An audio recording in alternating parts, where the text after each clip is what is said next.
Wara lajt fil-Parlament mistenni jibda l-proċess biex ikun hemm emenda fil-liġi dwar il-ħarsien tal-annimali li permezz tagħha persuni li nstabu ħatja mill-qorti li jkunu wettqu moħrija fuq l-annimali se jkunu ordnati mill-ġudikanti biex ma jkunux sidien ma jżommux u ma jgħixux fl-istess post fil-preżenza tal-annimali.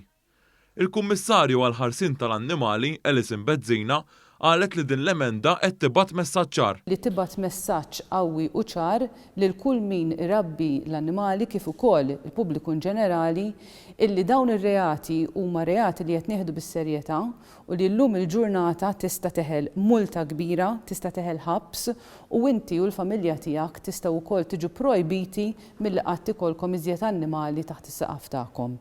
Il-Ministru għall-Ġustizzja Edward Zammit Lewis tkellem dwar il-ħtieġa tal-ħarsien tad-drittijiet tal-annimali u wera s-sodisfazzjon għal fatt li l-Gvern jimplementa suġġerimenti li jsiru mill-Qrati tal-Ġustizzja.